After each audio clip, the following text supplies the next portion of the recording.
श्री शिवाय नमस्तुभ्यम। हर हर महादेव।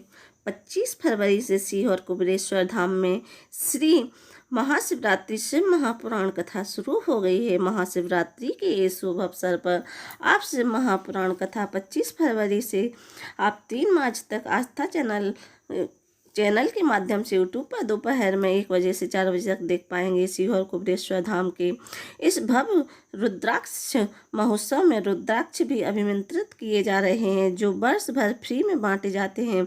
फिलहाल अभी रुद्राक्ष वितरण बंद है। आज हम महाशिवरात्रि शिव महापुराण कथा के साथ ही महाशिवरात्रि के उपायों की जानकारी देंगे, जिसे आप 26 फरवरी महाशिवरात्रि पर कर सकते हैं। गुरुजी ने स्वयं अपने बेटे राघव मिश्रा जी के लिए कौन सा उपाय किया है, इसकी जानकारी आपको इसी वीडियो में मिलेगी। इसके बाद 12 गेहूं के दाने वाला खुद के मकान, खुद के प्लॉट, खुद के व्यापार के लिए अवश्य करें। और तीसरा है महाशिवरात्रि की रात में धतूरा वाला उपाय 12 बजे करना होता है, तो उसे 25 की रात करें, 26 की रात करें और 27 की रात करें। आज गुरुजी ने पहले दिन की कथा में कुल 9 उपाय पत्रोक्त जानकारियाँ दी हैं। सभी की जानकारियाँ आपको इसी वीडियो के माध्यम से प्राप्त होने वाली हैं। यदि किसी कारण बस आज की कथा नहीं सुन पाए हैं तो पूरी कथा का रस तत्व आपको इस वीडियो के माध्यम से मिलने वाला है। तो बढ़ते हैं आज की कथा की पहली जानकारी की ओर। गुरुजी ने कहा, लोग कुबेरेश्वर धाम में प्रदोष के दिन प्रदोष काल की आरती का दर्शन करने दूर दूर से आते हैं और आज प्रदोष में ही कथा शुरू हो गई है। इस महापुराण कथा का श्रवण भी कर रहे हैं और संध्या आरती का लाभ सभी प्राप्त करेंगे। रेल विभाग और एमपी के सीएम का गुरुजी कहते हैं, मैं आभार व्यक्त करना चाहेंगे, क्योंकि सीहोर से जितनी ट्रेन निकलेंगी सभी का स्टॉप सीहोर कर दिया गया है। आपको कुबेरेश्वर धाम आने में कोई दिक्कत नहीं होगी। सीहोर कुबेरेश्वर धाम में जो आते हैं और कथा सुनकर जाते हैं, बाबा उनको इतना प्रदान कर देते हैं कि अगली बार जब वो आते हैं तो जजमान बनने की बात कह देते हैं। आपको बता दें, इस बार सीहोर कुबेरेश्वर धाम में हो रही कथा में 30 जजमान हैं। गुरुजी ने बताया और लोगों ने भी फ़ोन किया था और उनके फ़ोन आ रहे थे कि हमें भी जजमान बनना है, पर हमने इतनी ही कैपेसिटी रखी थी। बढ़ते हैं अगली तीसरी जानकारी को। प्रशासन का धन्यवाद करते हुए गुरुजी ने बताया, इस वर्ष पिछली बार से ही बड़ा पंडाल तैयार किया गया है।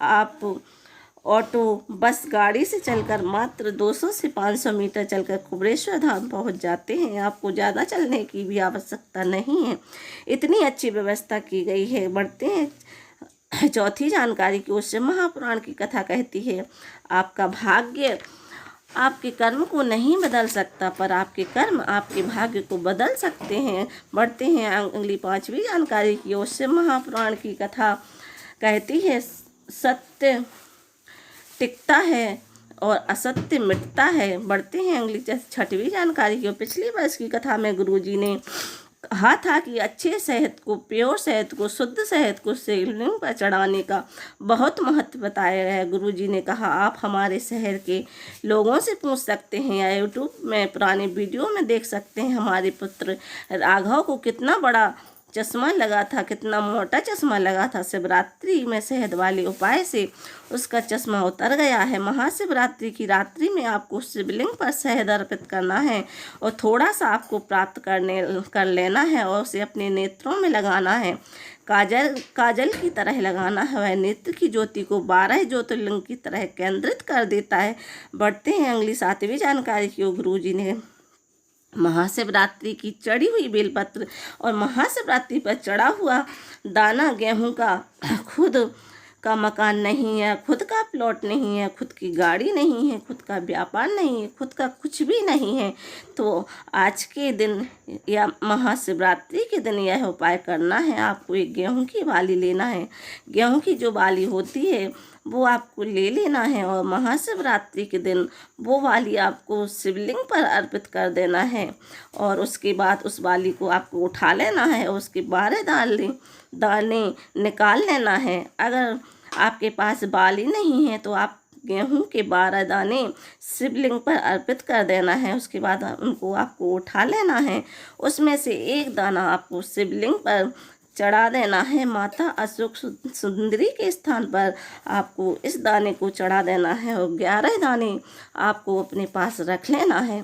और हर शिवरात्रि को प्रत्येक माह में जो मासिक शिवरात्रि आती है तो वह 11 दाने एक एक दाने करके मासिक शिवरात्रि पर चढ़ा देना है। और गेहूं के जो दाने विशेष स्थान पर चढ़ाना है, आपको गेहूं के दाने माता अशोक सुंदरी के स्थान पर ही अर्पित करना है।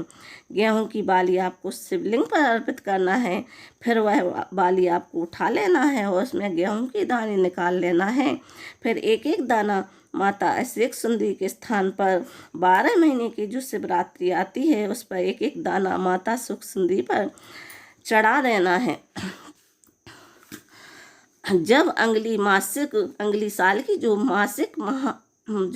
महाशिवरात्रि आएगी तब आप खुद बताएं कि आपको क्या क्या मिला। गाड़ी मिली, बंगला मिला, प्लॉट मिला, आपने जो कामना की वो आपको मिल जाता है। आपके जीवन में बदलाव जरूर आएगा। बढ़ते हैं महाशिवरात्रि पर किया जाने वाले अगले उपाय की ओर।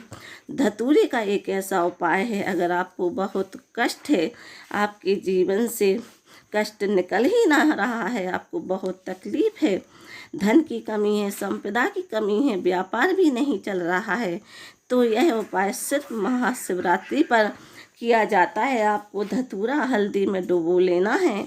आप सूखी हल्दी भी ले सकते हैं, गीली भी हल्दी ले सकते हैं। उसके बाद रात के 12 बजे आपको हल्दी का धतूरा वो शिवलिंग पर अर्पित कर देना है। 15 से 20 मिनट बाद आप इसे उठा लें और श्री शिवाय नमस्तुभ्यम बोलते हुए लाल कपड़े में बांधकर व्यापार वाले स्थान पर बांध दीजिए। व्यापार कभी नीचे नहीं आ सकता, व्यापार बढ़ता ही चला जाएगा। यह उपाय आप अपनी खेती के लिए भी कर सकते हैं। जहाँ खेती है उसको आपको गाड़ देना है, उस जगह पर जहाँ आपकी खेती है। ये उपाय आपको रात्रि में ही करना है। बाकी ये उपाय आप दिन में सुबह, दोपहर, शाम कभी भी कर सकते हैं।